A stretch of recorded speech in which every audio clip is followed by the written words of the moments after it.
Organisation of humanity తరఫున ప్రతి ఒక్కరికి నమస్కారం తెలియజేస్తున్నాం. ఈ రోజున అంటే మేము ఎప్పటి నుంచో మన దేశంలో కానీ మన సమాజంలో కానీ ఇలా చదువులో ఒక ఉన్నత స్థితి సాధించిన వారిని అభినందిస్తూనే వస్తూ ఉన్నాం. అలాగే వారిని ప్రోత్సహిస్తూ చిన్న చిన్న కార్యక్రమాలు చేస్తూనే వస్తున్నాం. ఎందుకంటే ఉన్నత స్థాయిని అధిరోహించినటువంటి వారు విద్యలో మన సమాజానికి ఒక స్ఫూర్తిగా ఉండాలని, అలాగే యువతని వారు మోటివేట్ చేయాలనే ఒక ముఖ్య ఉద్దేశంతో మా 2వ వార్షికోత్సవం నాడే డాక్టర్ ఆర్ఎన్విఎస్ రాజారావు గారిని ఆయన 30 ఏళ్ళలోపు డాక్టరేట్ పట్టా పొందినందుకు ఆయన్ని గౌరవించడం జరిగింది.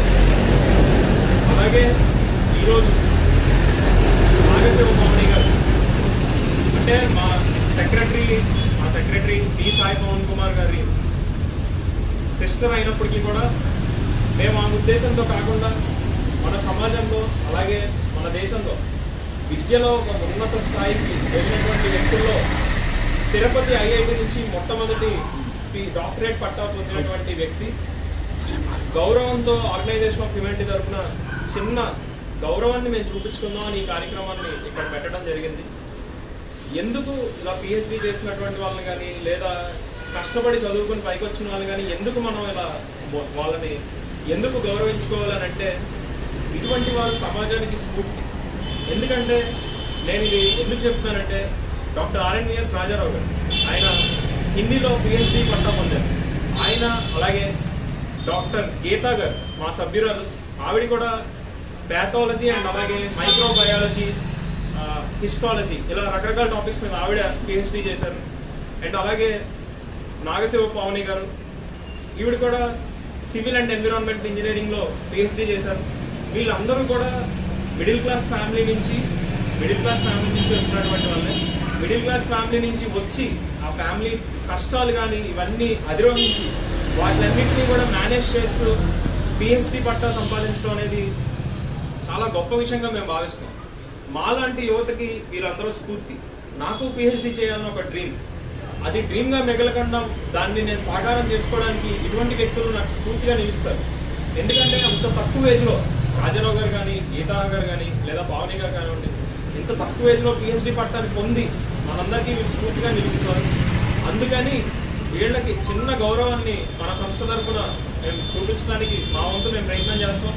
అండ్ అలాగే యువతని మోటివేట్ చేయడానికి వీళ్ళందరూ కూడా ముందుకు రావాలని కోరుకుంటున్నాం. అలాగే పావని గారిని కూడా నేను ఒకటే కోరుకుంటున్నాను, ఆవిడ పిహెచ్డి చేసి కుటుంబానికి ఎంతో సపోర్ట్గా నిల్చుని అలాగే ఈ రోజున ఆవిడ మొత్తం మన స్టేట్ కానీ పక్క స్టేట్స్ కానీ మన దేశం అంతా ఎంతో తిరిగి అంటే యువతని మోటివేట్ చేయాలని నేను కోరుకుంటున్నాను. అంటే ఆవిడ పడిన ఇబ్బందులు కానివ్వండి లేదా వాటిని అధిరోహించి ఈ పిహెచ్డి కానీ దీన్ని కంప్లీట్ చేయడం అనేది మామూలు విషయం కాదు. దాన్ని అందరికీ తెలియజేసి అండ్ అలాగే ఒక డాక్టరేట్ పట్టా పొందడానికి ఒక వ్యక్తిగా మనకి ఎటువంటి డిసిప్లిన్ కావాలి, ఎటువంటి ప్రైమరీ ఆబ్జెక్టివ్ కావాలనేది ఆవిడ యువతకి తెలియజేస్తారని నేను కోరుకుంటున్నాను. మా సంస్థ తరఫున ఇటువంటి వ్యక్తులకి మా గౌరవాన్ని ఎప్పుడూ మేము ప్రదర్శిస్తాం, ఎప్పుడూ మేము చూపిస్తాం అని తెలియజేసుకుంటూ అలాగే మా సెక్రటరీ సాయి పవన్ కుమార్ పావని గారికి తమ్ముడు ఆయన మాట్లాడవలసిందిగా కోరుతున్నాను.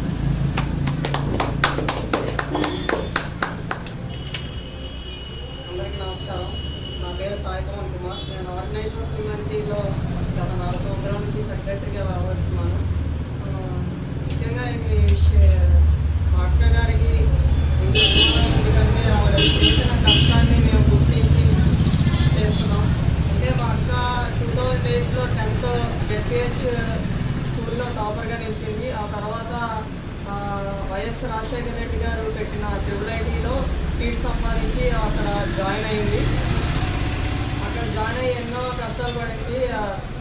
నేను చదువుకి కష్టపడి చదవలేను, నేను వచ్చేస్తానని చాలాసార్లు చెప్పింది. అలాగే కష్టపడుతూ నెలకొట్టుకొని ఉండి చదివి అక్కడ బీటెక్ 4th పొజిషన్లో పాస్ అయ్యి బయటకు వచ్చి మళ్ళీ MIT వరంగల్ ఎంటెక్ చేసి గోల్డ్ మెడల్ సాధించింది. అప్పుడే మేము చాలా ఆనందించాం. ఆ తర్వాత మళ్ళీ 1 ఇయర్ విజ్ఞాన్ యూనివర్సిటీలో జాబ్ చేసి అసిస్టెంట్ ప్రొఫెసర్గా జాబ్ చేసి తనకి PhD చేయాలనే కళతో ఇంట్లో ఒప్పించి IIT మద్రాసులో కూడా సీటు తిరుపతిలో సీట్ సంపాదించి ఐఐటి తిరుపతిలో జాయిన్ అయ్యింది. అప్పటి నుంచి 3 ఇయర్స్ స్థానం 3.5 ఇయర్స్లో పిహెచ్డి సాధించింది. ఐఐటి తిరుపతి నుంచి ఫస్ట్ డాక్టరేట్ పట్టా పొందిన విద్యార్థిగా పేరు పొందింది అందరిలో. దానికి అందరం చాలా గర్విస్తున్నాం. మేమే కాదు, సొసైటీలో మా ఇంటి చుట్టుపక్కల ఉన్న ప్రతి ఒక్కరూ వచ్చి ఎంతో ఆనందించి శుభాకాంక్షలు తెలియజేస్తున్నారు. వాళ్ళకి అందరికీ చాలా థ్యాంక్స్. ఇలాగే ఎంతోమంది మా అక్కలాగా చదివి ఉన్నత శిఖరాలు అధిరోహించాలని కోరుకొని సెలవు తీసుకుంటాం. అలాగే పవన్ చెప్పినట్లుగా అక్క 10th క్లాస్ టాపర్ అండ్ అలాగే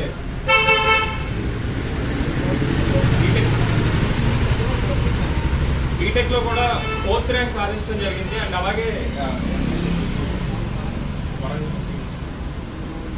వరంగల్లో గోల్డ్ మెడలిస్ట్గా ఉన్నారు. అండ్ అలాగే ఇంకా విభిన్న శాఖల్లో కానీ అన్నింటిలో కూడా ఆవిడ ప్రతిభ ప్రదర్శిస్తూ అండ్ అలాగే ఆర్గనైజేషన్ కూడా తన వంతు తన సహకారాన్ని అందిస్తూ, అంటే ఎప్పుడు కావాలన్నా సరే తనకు కుదిరిన వేళల్లో తన వంతు తన సహకారాన్ని అందిస్తూ, ఒక తండ్రికి సపోర్ట్ చేసేటటువంటి ఒక కూతురుగా, అలాగే తమ్ముడిని గైడ్ చేసేటటువంటి ఒక సిస్టర్గా తన డ్యూటీస్ని తను చాలా బాగా చేస్తుంది. నేను కూడా చాలాసార్లు అబ్జర్వ్ చేశాను. అన్ని రకాలుగా తను చాలా మంచిగా వెళ్తూ ఉంది. తనని ఇన్స్పిరేషన్గా తీసుకుని మేము ఖచ్చితంగా ముందుకెళ్తామని తెలియజేసుకుంటూ, ఎందుకంటే ఇటువంటి టైంలో మేము ఎందుకు చేయాల్సి వచ్చిందంటే మనలాంటి వాళ్ళందరికీ ఇలాంటి వాళ్ళ స్ఫూర్తి, ఇలాంటి వాళ్ళని తీసుకుని పిహెచ్డీ చేయడానికి, ఆ పిహెచ్డీ చెయ్యొచ్చు, మనం కూడా చేయగలం, మన ఫ్యామిలీ బ్యాక్గ్రౌండ్స్ ఎలాంటివైనా పర్లేదు, మన ఎకనామికల్ స్టేటస్ ఎలాంటిదైనా పర్లేదు, మనం చేయాలనుకుంటే ఖచ్చితంగా చేయొచ్చు అని స్కాలర్షిప్స్ మీద అండ్ అలాగే రకరకాలైనటువంటి స్టైఫండ్స్ మీద తను అది చేస్తూ దాన్ని తెచ్చుకుంటూ దాన్ని పిహెచ్డీలో ఉండి అలాగే ఇంట్లో కూడా తను సపోర్ట్ చేస్తూ చేసింది. అందుకని ఖచ్చితంగా తనని అభినందించాల్సిన అవసరం ఉంది. అలాగే పావని గారు ఇంత ఉన్నత స్థాయిని అధిరోహించడానికి ముఖ్య కారణమైన వ్యక్తి వాళ్ళ నాన్నగారు. ఆవిడ చదవడానికి ముఖ్యంగా ఎంతో సపోర్ట్ చేస్తూ నిలబడి వెనకాల ఉండి ఎకనామికల్గా కానీ లేదా సైకలాజికల్గా కానీ నువ్వు చదువు నేను చూసుకుంటానని వెనకాల ఉండేటటువంటి బ్యాక్ బోన్ లాగా ఆయన నిలబడి చేసి మనం ఎలాంటి డిసిప్లిన్ మనం తీసుకోవాలి అనేది అండ్ అలాగే యువతను ఉద్దేశించి మాట్లాడాలని అందరికీ నమస్కారం. ఫస్ట్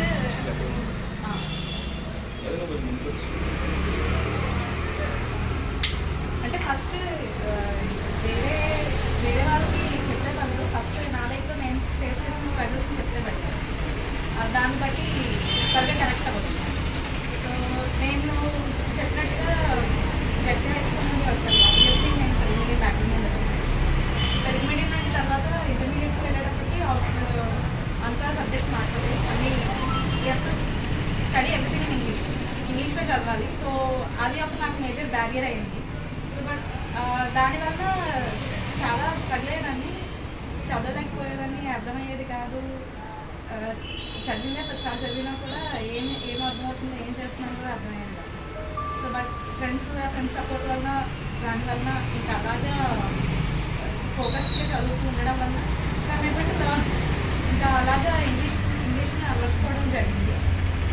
అండ్ నేటివ్ ప్లేస్ నుండి ఇలా రూరల్ ఏరియాస్ నుండి వచ్చే వాళ్ళ స్లాంగ్ అండ్ ఇంగ్లీష్ మనం మాట్లాడే పద్ధతి కార్పొరేట్ స్కూల్స్ నుండి వచ్చిన వాళ్ళ దానికి చాలా వేరియేషన్ ఉంటుంది.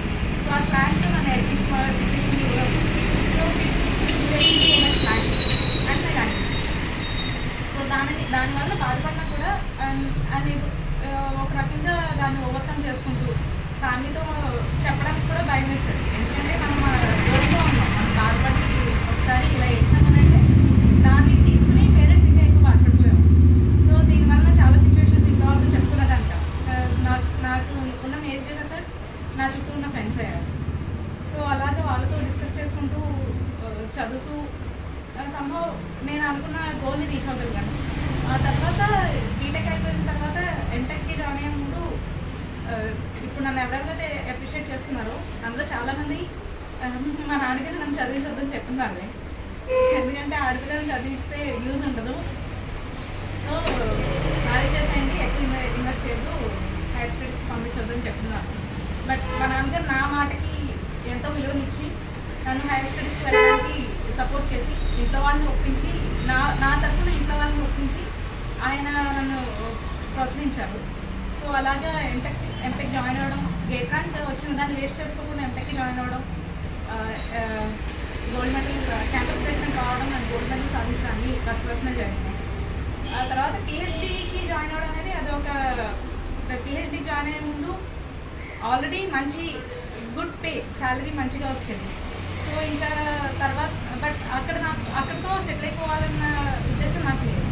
సో నేను పిహెచ్డీ అన్న టాపిక్ తీసుకొచ్చే టైంకి ఇంట్లో ఫ్యామిలీ సిచ్యువేషన్ బాగోకపోయినా కూడా సో మా ఫాదర్ అప్పటికీ నాకు టైం ఇచ్చి నేను చెప్పాను, నాకు 3 years టైం ఇవ్వండి, నేను పిహెచ్డీ కంప్లీట్ చేసి రాగలుగుతాను.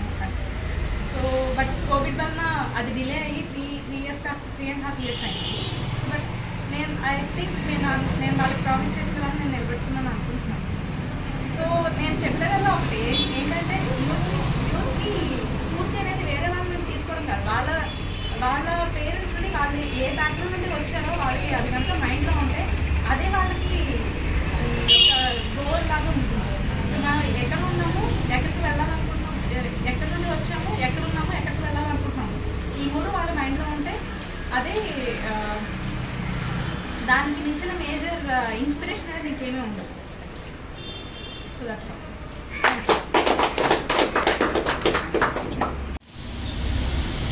ఇప్పుడు ఆవిడ మాట్లాడి చూస్తే నిజంగా నాకు చాలా ఎమోషనల్గా అనిపించింది. అంటే కష్టాల్లో అన్ని రకాలైనటువంటి కష్టం, అంటే మన సమాజం ఎలా అయిపోయిందంటే ఈ రోజుల్లో మగపిల్లల్ని చదివించండి, ఆడపిల్లల్ని చదివించండి అనేంత దిగజారే స్థాయికి వెళ్ళింది. నాకు అది నిజంగా చాలా బాధిస్తుంది. అంటే కొన్ని లక్షలు ఇన్వెస్ట్మెంట్ పెడితే మనకి రిటర్న్ ఏమొస్తుందని ఆలోచించుకునే స్థాయికి వెళ్ళిపోతున్నారు ఈ రోజున మన చుట్టాలు కానీ మన చుట్టుపక్కల ఉండేవాళ్ళు కానీ. అదే వాళ్ళ పిల్లల్ని మాత్రం చదివిస్తారు కొన్ని లక్షల దారపోతే. ఈ రోజున ఒక అమ్మాయి మీద కానీ ఒక అబ్బాయి మీద కానీ మనం ఇన్వెస్ట్మెంట్ చేస్తే కొన్ని తరాల పాటు చెరగని జ్ఞాన సంపదగా మనం నిలిచిపోతాం. అక్కలాగా కొన్ని తరాల పాటు శనివారంపేటలో, ఏలూరులో శనివారంపేటలో పలానా రామారావు గారు వాళ్ళ అమ్మాయి పిహెచ్డీ చేసింది ఇలా 28 years, కానీ ఒక మార్క్ కొన్ని తరాలైనా సరే అది అలా ఉండిపోతుంది, తన జ్ఞాన సంపద అలాగే ఉండిపోతుంది. ఫస్ట్ ఈ విషయం తెలుసుకోవాలి సమాజంలో అందరూ కూడా. అంతేగాని మగపిల్లల మీద ఇన్వెస్ట్ చేయండి, ఆడపిల్లల మీద ఇన్వెస్ట్ చేయండి అనేంత దిగజారిన స్థాయికి దయచేసి ఎవరూ వెళ్ళొద్దని కూడా నేను చెప్తున్నాను. ఈ రోజున ఆడపిల్లైనా మగపిల్లడైనా ఎప్పుడైనా మనకి తిరిగిచ్చేది ఏముందనేది మనం ఆలోచించకూడదు. అందరినీ ఒకేలానే చదివించాలి, జ్ఞానాన్ని అందరికీ ఒకేలాగా పంచాలి. మన దేశ సిద్ధాంతాలే అవి, అన్ని దేశాల్లాగా మనం మారకూడదు. ఎంతవరకు ఎడ్యుకేషన్ని లిమిట్ చేయడం అటువంటివి మనం చేయకూడదు. అండ్ అలాగే తన జర్నీ చెప్తున్నప్పుడు నాకు ఇంకో విషయం కూడా నాకు చాలా బాగా అనిపించింది. తెలుగు మీడియం నుంచి ఇంగ్లీష్ మీడియంకి కన్వర్ట్ అయ్యి ఈ రోజున ఇంగ్లీష్లో తన ఫ్లూయెన్సీ మాకు తెలుసు. సో అది చాలా గొప్ప విషయం. నిజంగా ఫస్ట్ థింగ్ మనం అది అప్రిషియేట్ చేయాలి. ఎందుకంటే నేను చాలామంది చూశాను Telugu medium to English medium convert అవ్వడం అనేది చాలా కష్టంగా ఉంటుంది. చిన్నప్పటి నుంచి ఇంగ్లీష్ మీడియంలో ఉండే వాళ్ళకే ఈ రోజున ఇంగ్లీష్ ఫ్లూయెన్సీ చాలా తక్కువ ఉంది. సో తెలుగు మీడియం నుంచి ఇంగ్లీష్ మీడియం కన్వర్ట్ అయ్యే వాళ్ళకి చాలా ఇబ్బందులు ఉంటాయి. అలా కన్వర్ట్ అయ్యి ఈ రోజున తన ఇంగ్లీష్లో చాలా ఫ్లూయెంట్గా ఉందంటే అది కూడా చాలా గర్వకారణాన్ని నేను తెలియజేసుకుంటున్నాను. అండ్ అలాగే నువ్వు చెప్పినట్లుగా మన వ్యక్తిగత జీవితం, మన పేరెంట్స్ కానీ బాధలు కానీ ఇవన్నీ ఫస్ట్ ఇన్స్పిరేషన్గా తీసుకోవాలి.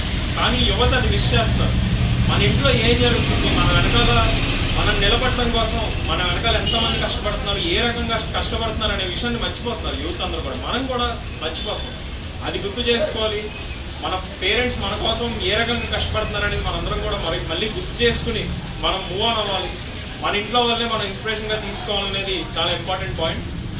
అండ్ అలాగే ఇలాంటి వ్యక్తుల్ని మనందరం కూడా స్ఫూర్తిగా తీసుకుని మనం ఇప్పటివరకు ఎన్నో చదివి ఉండొచ్చు, ఏదో చేసి ఉండొచ్చు, కానీ మన జ్ఞానాన్ని ఇంకా పెంచుకొని 10 మందికి ఆ జ్ఞానాన్ని పంచాలి.